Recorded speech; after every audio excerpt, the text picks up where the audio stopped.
Hello everyone, welcome once again to another in the episode of Crafting with Christine, a production for the Lakeside Church, Toronto.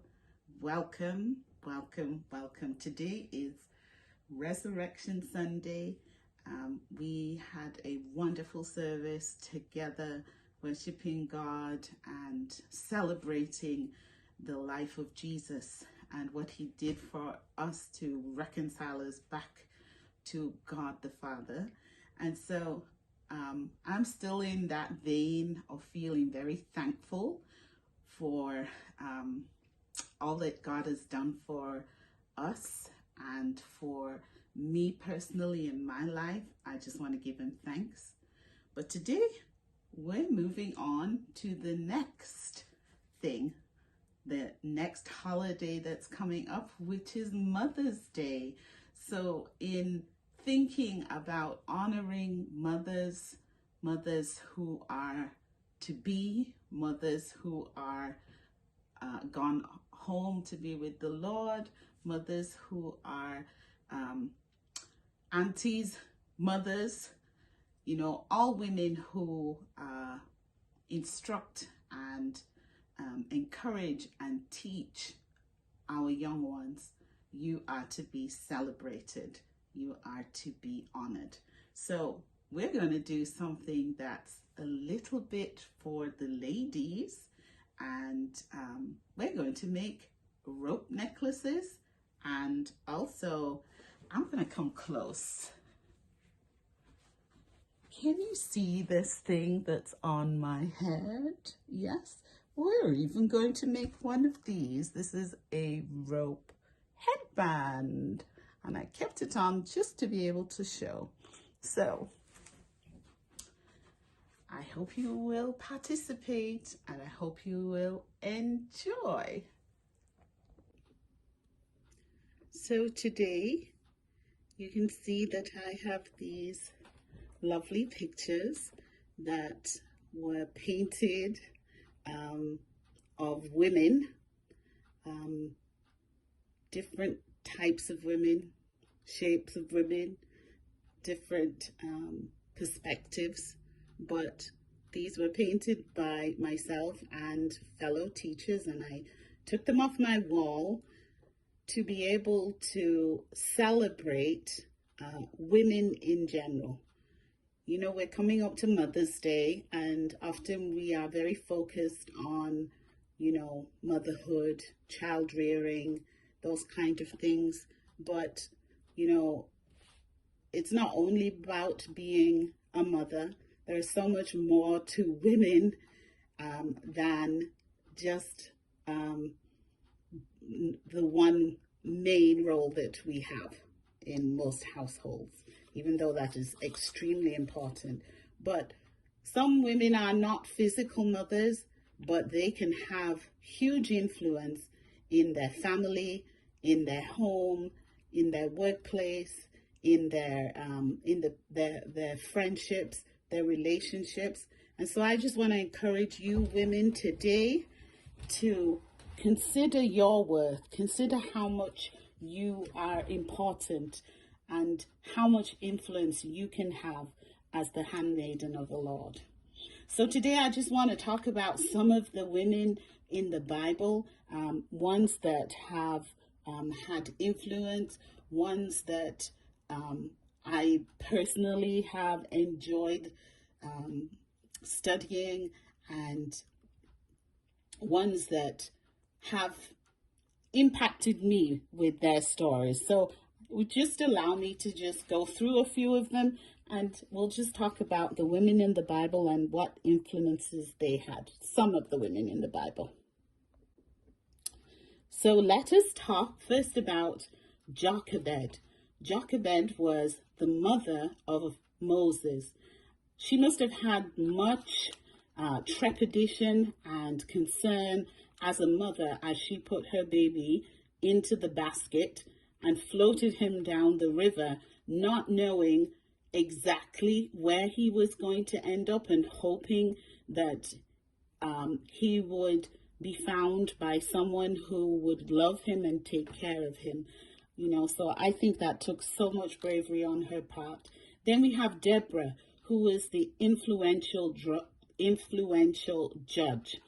Then we have Ruth, who was a devoted daughter-in-law, and I'm going to talk about that love story and Ruth's story and how she was able to change the course of her own life. I'm going to talk about, I want to mention Hannah, who prayed fervently for her son Samuel and gave him back to the Lord when she was blessed. Then what about Queen Esther, the queen who saved her people from destruction? Then Mary, the mother of Jesus, she became the handmaiden of the Lord and showed her humility and her obedience and trust just in the fact that she became pregnant and unmarried and still trusted the Lord. Then we have Elizabeth, the mother of John the Baptist. We have Martha and Mary, the sisters of Lazarus. Both had different roles, but both loved the Lord Jesus and had influence. Mary Magdalene, she was a devoted disciple of the Lord, and she had such influence and such great love for him that she was there at his crucifixion and at the tomb and was able to witness the fact that he had risen from the dead. So I just want to, of course, these are only just a few, but I just want you to think about all of these women and the influence that they have had in the Bible, and what can we learn from them today. The things that they had gone through are there for us to be able to understand that we as women certainly can have influence in the areas of our lives that we touch. My first lady that I would like to highlight today is Deborah the judge. Her story was Deborah was both a prophet and a judge, a strong and brave leader over all Israel. Before Israel had kings, judges were the top leaders in Israel. Judges were primarily military leaders sent by God to rescue Israel from foreign armies. But because she was a prophet too, Deborah also held court and judged between the people as Moses had done. The Israelites were not following God, and when Deborah became the judge over Israel, she led them back to him. Deborah was strong and brave and trusted God completely.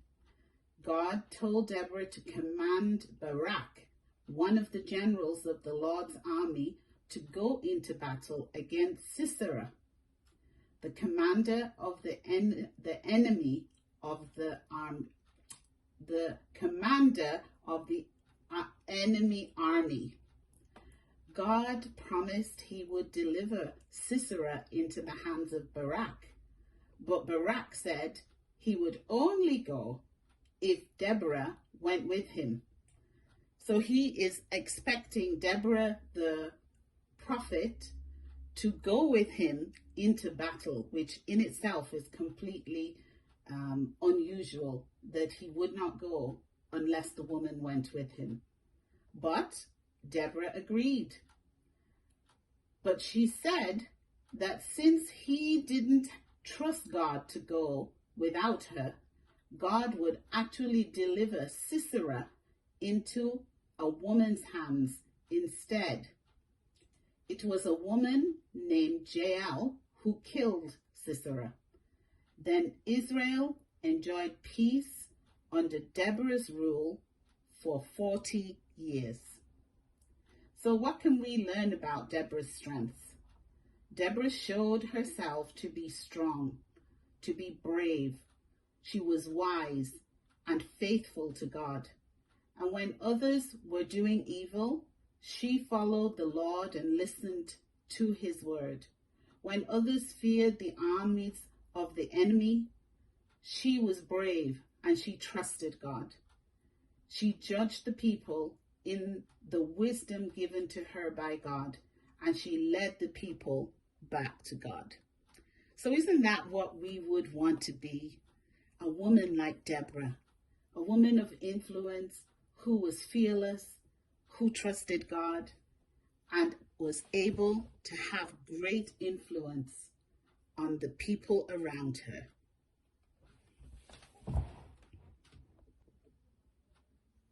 So women of God today, women in general, I just want you to remember to be women of influence, women of power, women who are the handmaidens of the Lord. Be a woman of faith like Moses' mother, Jochebed. Be a woman of strength and influence like Deborah. Be a devoted daughter-in-law be a woman who is like Ruth, who was a devoted daughter-in-law. Be like Hannah and pray fervently. Be like Queen Esther, a woman of purpose who was saved and put in that position for such a time as this. Be like the handmaiden of the Lord, like Mary, who was completely obedient and trustful of her Lord, no matter what the situation was.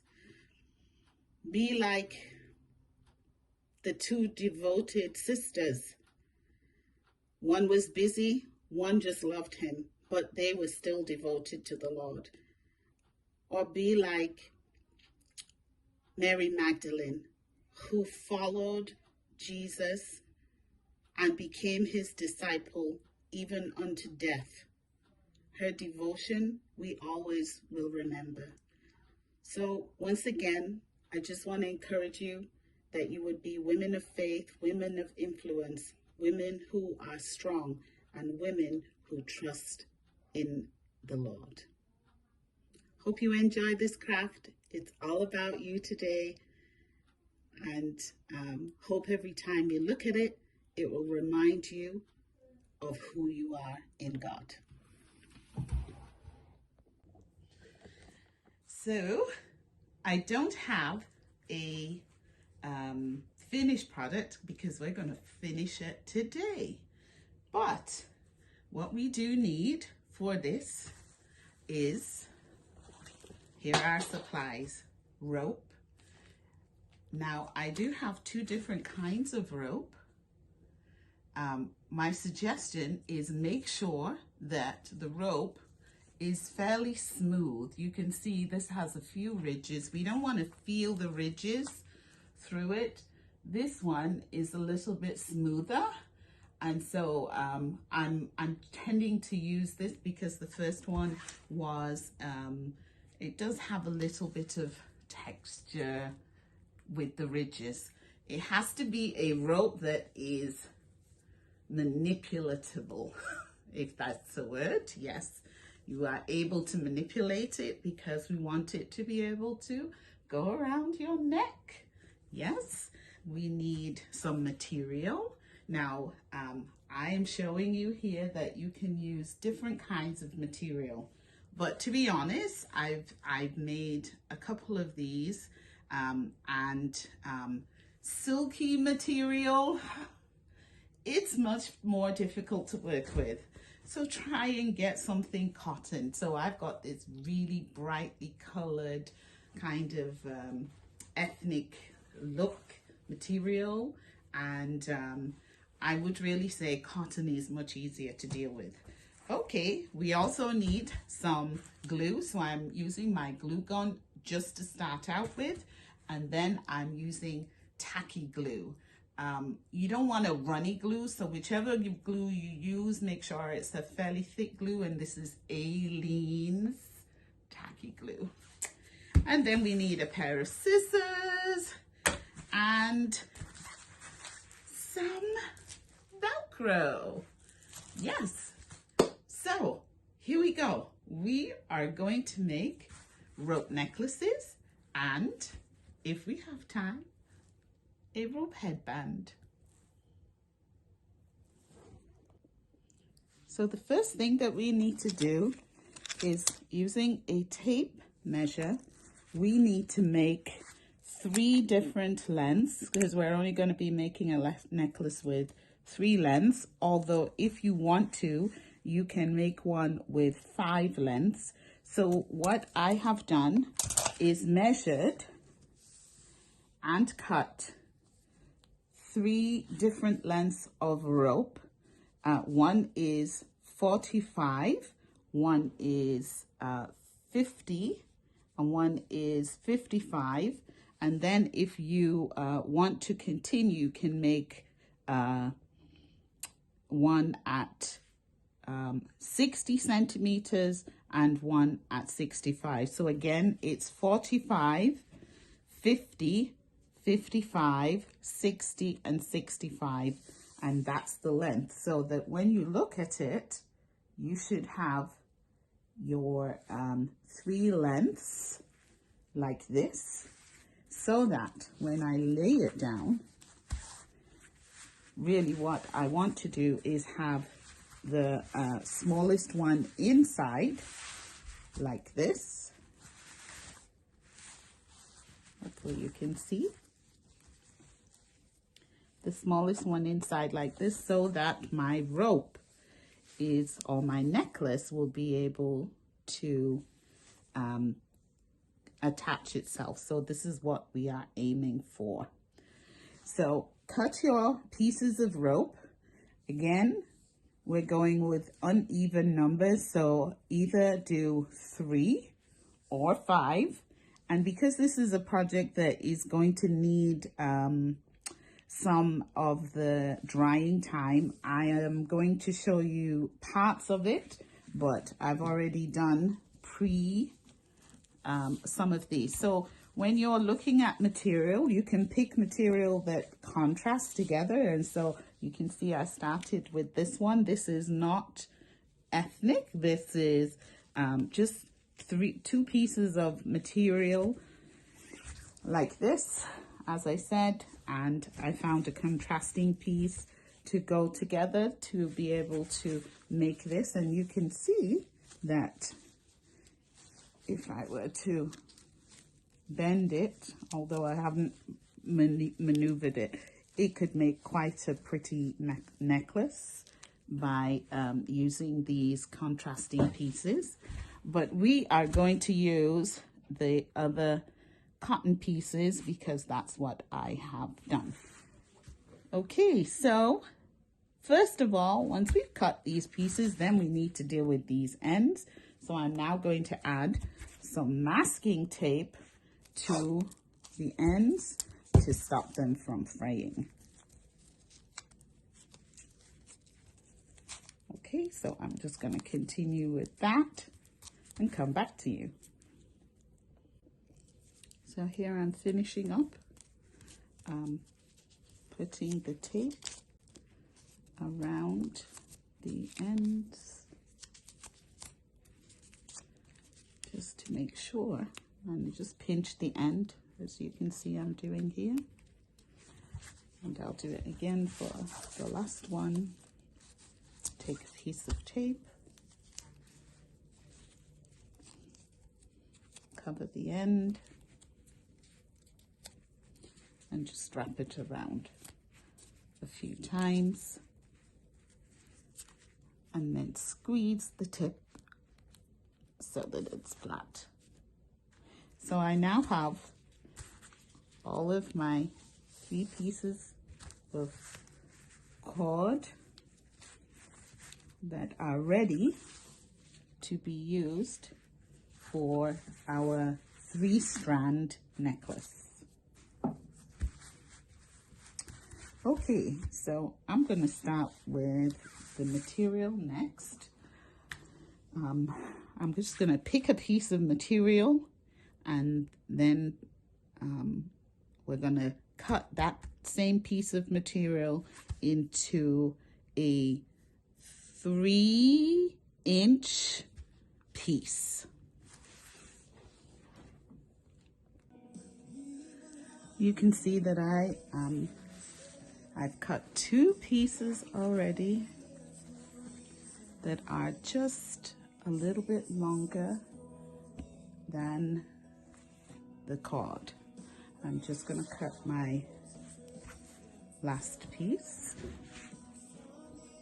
Hope you enjoyed the music.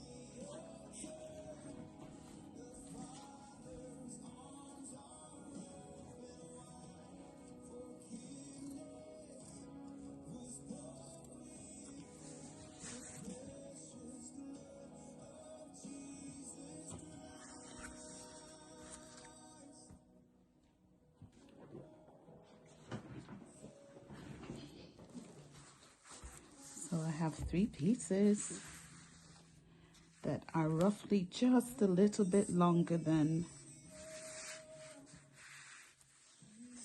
the size of the cord.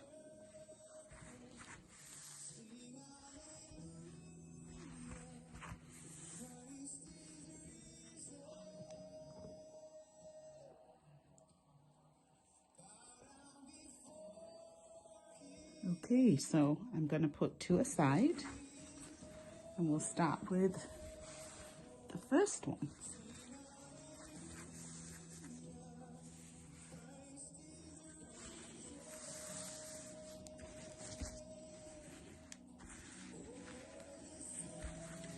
So we're going to make sure that it's on the inside, yes, because we want to be able to roll. And I think I'm going to roll from this side so that it's, let's see, yeah, because I don't want I want the pattern to be outside. Okay. So I'm going to position it.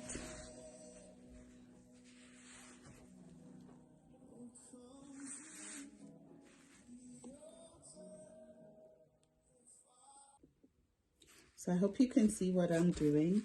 I'm positioning this piece of cord so that it will be completely covered inside the material. So just about a couple of centimeters away from the end.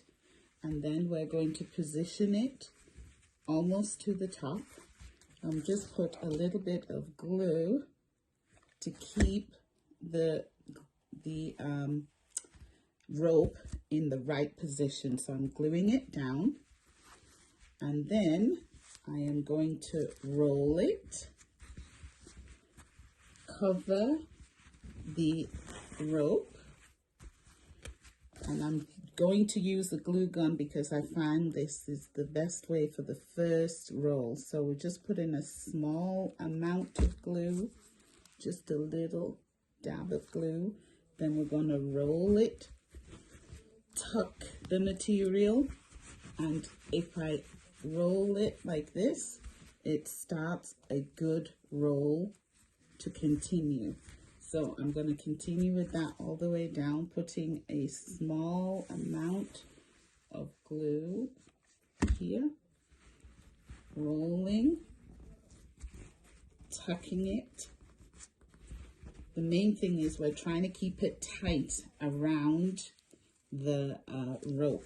So tuck it, and then do a little bit of this, that kind of folds it underneath. So we're just going to continue that for this one. Let me get some glue on there. Tuck it. and roll it. And you can already see that we've already got a fairly neat, and that's what I say, cotton seems like it's easier to work with, so please choose cotton. And what we want to do is keep this very tight around the edge of our rope. So we'll just continue that for a minute or two, so I can show you for a third time. So we tuck it and roll it. So I'm just going to continue that process until I finish this one. Next, I'm using my tacky glue, and you can see I put it all the way about as close to the edge as I can, and this is the reason why I say tacky glue is best, because you want your glue to be fairly thick and not be running all over. So once we've done this, now we can roll the next level.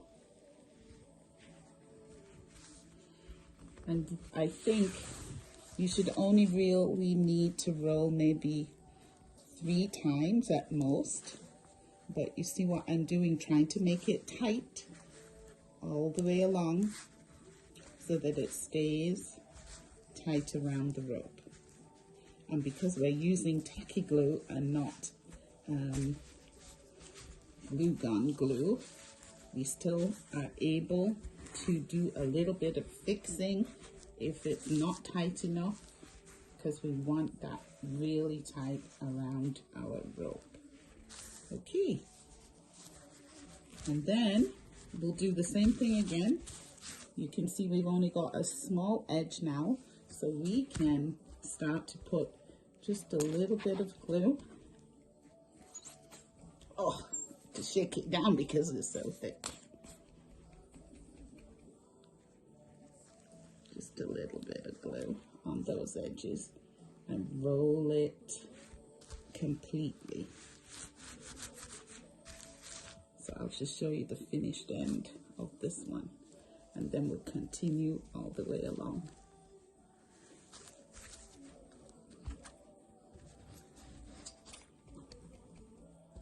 Shake that down. Don't put too much of your glue, otherwise it kinds to. I found if I put too much glue, it made my thing very stiff, and you want a little bit of flexibility.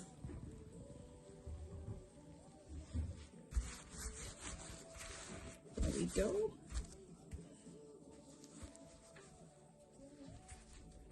Just make sure that it's tight around. And remember, you still have chance to be able to fix things because we are using a tacky glue to finish off. But there we have it. There is our first piece. So I'm going to repeat that process, and these now have to be put aside to dry.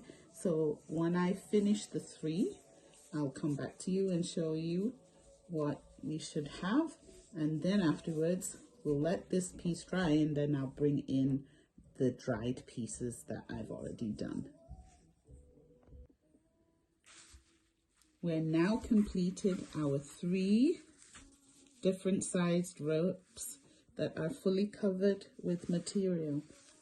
And you see I've got some very bright colored cotton. This I think is going to make some very good tribal kind of look or ethnic look necklaces. And obviously you don't need to do that. You can make it plain, patterned, you know, whatever you would like to do. You can choose your own material, but we're just going to set these aside, and I am now going to bring you these which I have already done, ready for this project. So this one has 5 pieces, and you can see I've already sort of bent them in a semblance of order, so that I have them positioned so that this is how our necklace will sit. And so when you have your 5 pieces, they're dried, you can start to bend them in shape by putting in the smallest one, 45, 50, 55, 60, and 65. And similarly, if you want only to do 3, that looks just as good.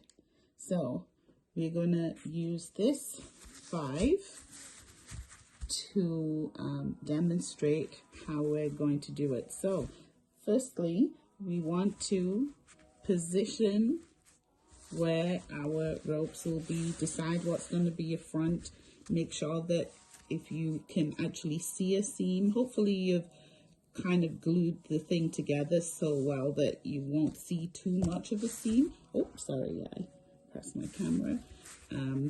But just make sure when you lay it down, you look to make sure that you're not seeing the seam on or the edge.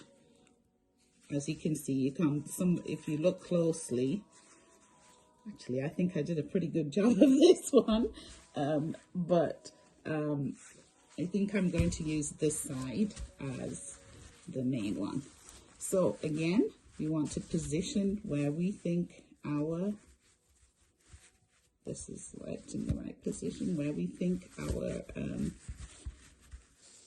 tube should go. I think I've lost the space. Is this the right way? There, that's better. Okay, and so we're working with one side first. Position where you think they need to be.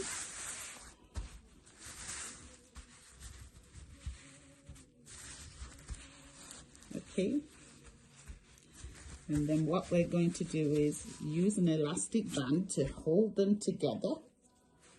I think I'll work with this end first because it shows the different ends. So I'm going to use an elastic band to hold it together in the position that I want. And the same on the other side.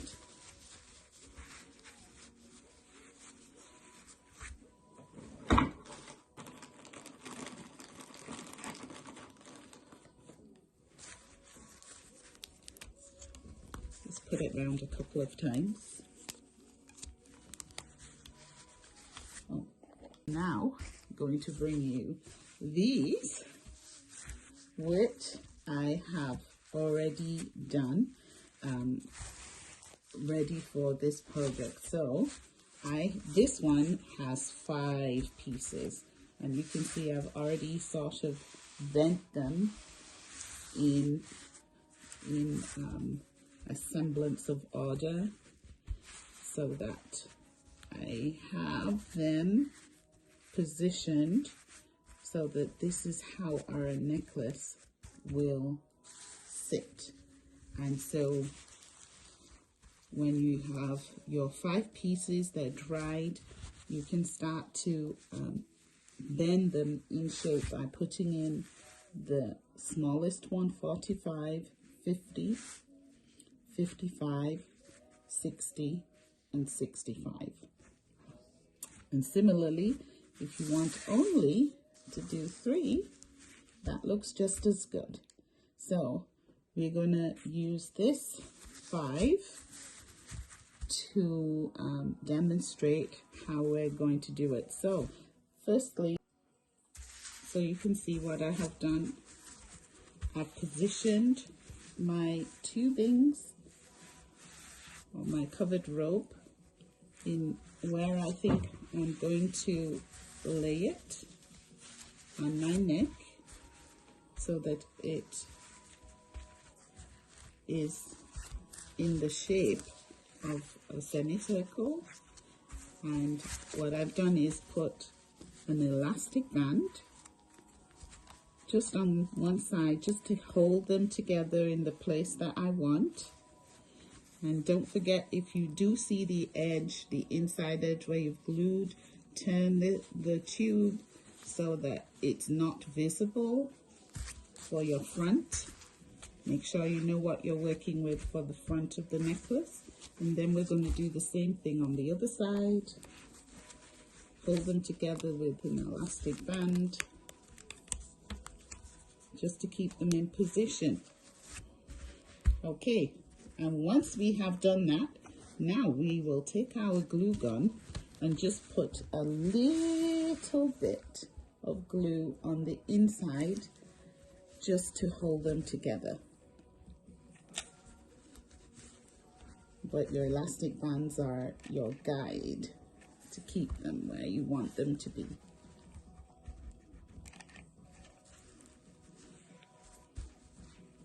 And make sure that they are flat. So you can see. I'll just get some more glue so I can do the other end.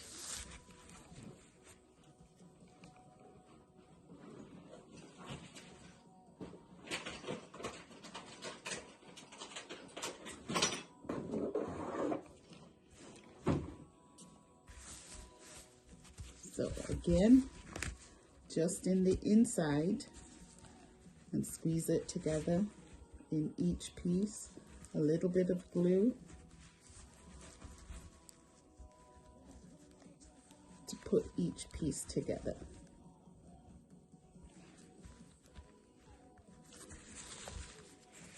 Okay.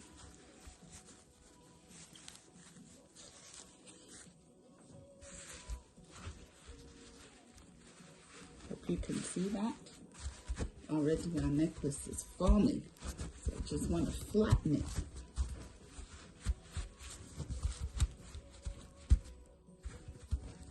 There we go.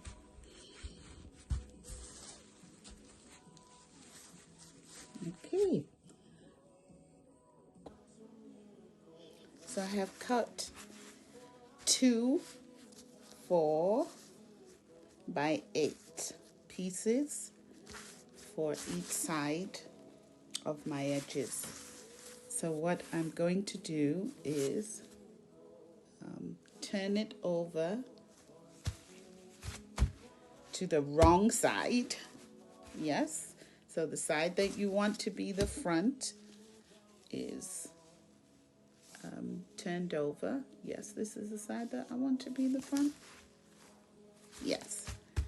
And then you can now remove your elastics, because this should be secure. And we're going to position it about halfway up on the, just about halfway. Hopefully this, yes, will just about meet. Looks like I could have done it 5 for this. 4 had lasted, had worked very well with the other one. Let's check this piece.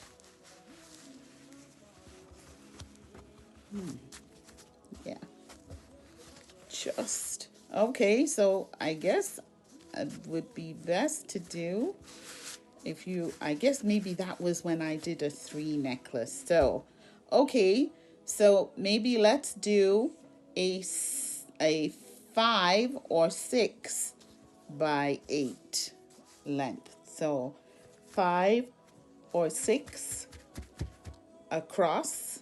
If you are using 1, 2, 3, 4, 5 of these, but I guess if you are only using 3, sorry, you should be able to manage with the 4 by 8 piece. Either way, we are going to put it down about halfway or a quarter way, depending on how much your thing will work.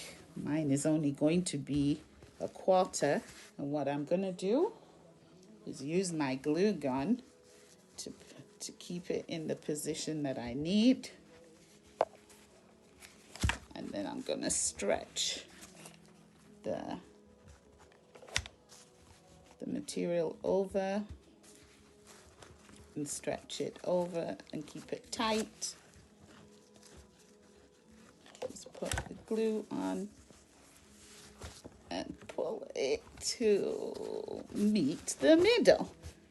Okay, we managed. And so now what I have is a piece that I can just glue along the top edge here. And so I'm left with a strip. Can you see? A floppy strip. And I'm going to do that. Just make sure it's secure. And I tend to also put, I think this glue is hot. So if you have a hot glue gun, this thing usually will seal pretty well. A hot temperature can also burn your fingers. So be careful. I'm going to do the same on the other side. But if not, then you could use some of the tacky glue first. This side I'm going to show you what to do on here. Actually, I'll have to stop the video. So for this side, I've put down a little bit of tacky glue on the underside. You can see it's here. And then I'm going to use this glue on this side as I pull it over and pull it over. So I'm going to just secure it that way. Just remember, it's going around your neck. We don't want it to disintegrate or fall off. So we'll make a fold and make a fold. Yeah, just crease it and then just glue down that fold so that we have 2 extra pieces. And if you turn it over, we've got 2 extended wings. Okay, so now all we have to do is just neaten our edges. So I'm just going to make a little corner and glue that down. So let's do that again. So I'm going to put a little bit of glue and fold it with a point like this, and then fold over the same thing and glue it. Watch your fingers, because my glue gun is hot and it's burning my fingers. Okay, so that we have a little end like this. And we'll do the same on the other side. Now you can use the tacky glue, but you know tacky glue does not seal straight away. So that's why we've got both. So we're gonna fold and fold, and then just put the glue inside the fold.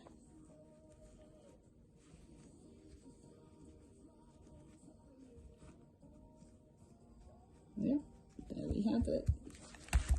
And so we will have 2 pieces that look like this with our necklace almost done.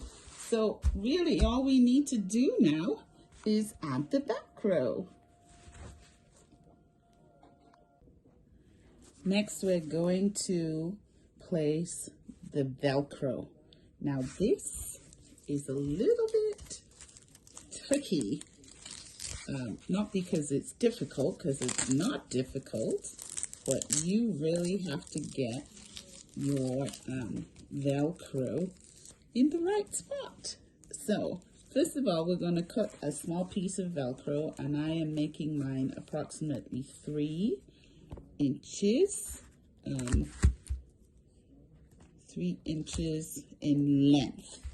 So I'm going to cut that. I already had an estimate. I did this once before. So that's the first thing. Now, best to lay your necklace. I'm just gonna show you the way that you think it's going to go. So in my side, this is the one that is laying down, the left, because I'm a left-hander. So I want the base that I'm going to stick onto to be on the left-hand side, and then the one that is going to, I'm going to put on top to be the right-hand side. So please check that out before you put your sticky on. So again, now that I've made that decision, this one is going to be on the top. So this again is going to be my base one. So this is the stiff one. So I'm going to lay the stiff one on the outside, yes, of the outside of my tape, just in the middle. I don't want it completely close to this, so that I have a little space to move it around my neck. And now I'm going to bring the top piece and I'm going to lay it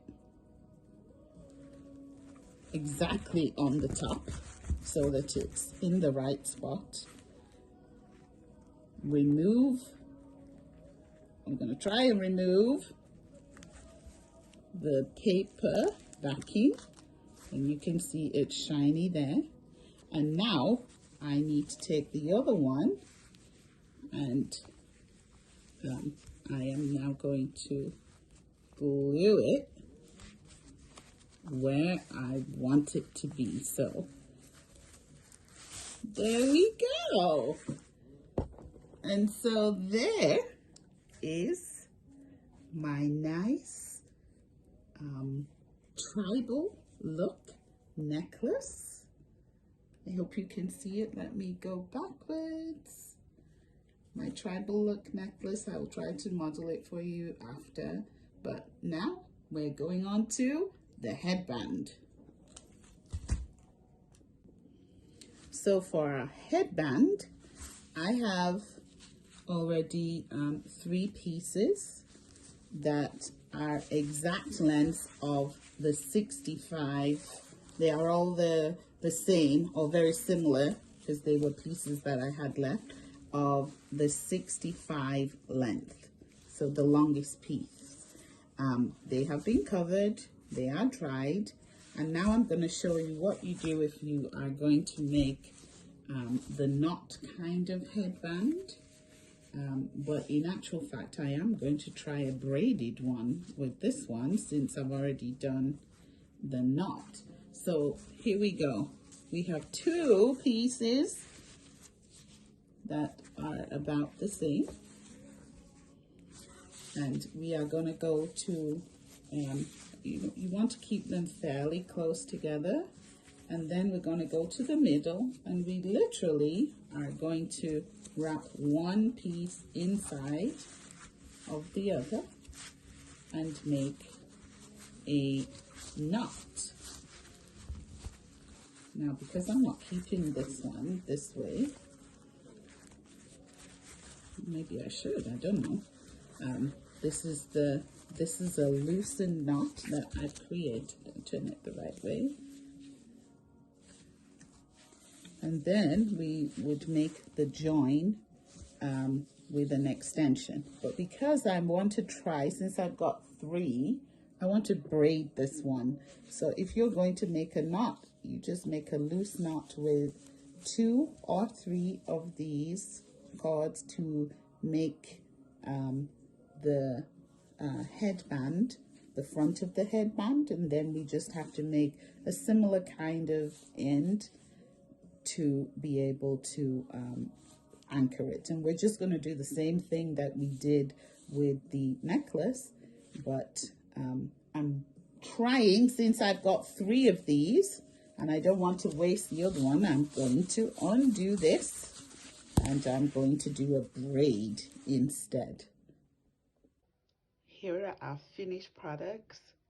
This is my 5-strand ethnic necklace with matching roped headband. Yeah, so I'll just show you that.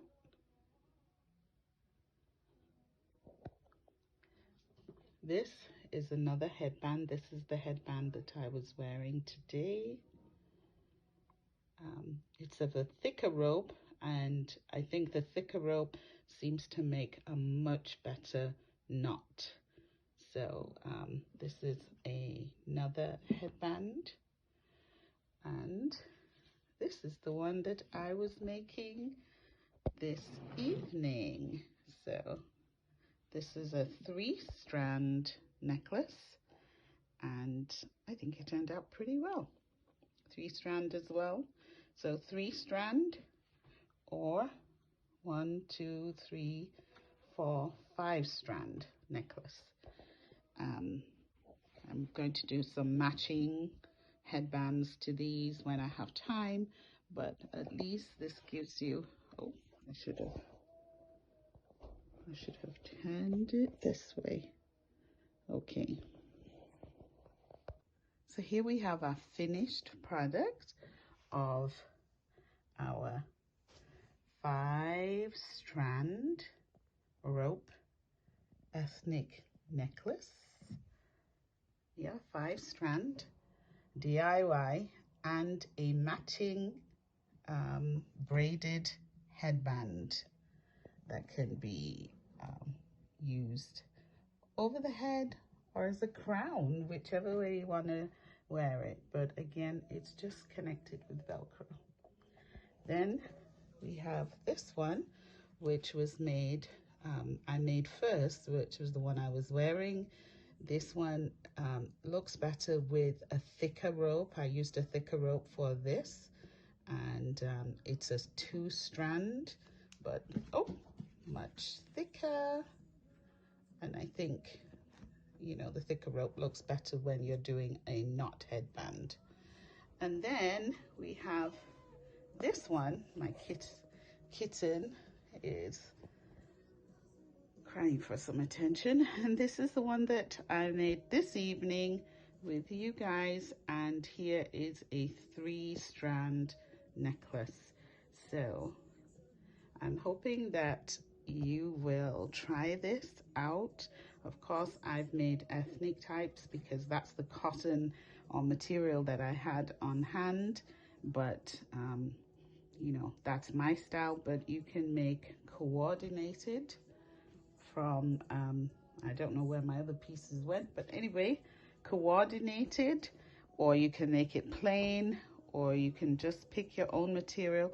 But again, I really think that the cotton is so much easier to work with, so choose a cotton that you like, and yeah, have fun. Have a great evening.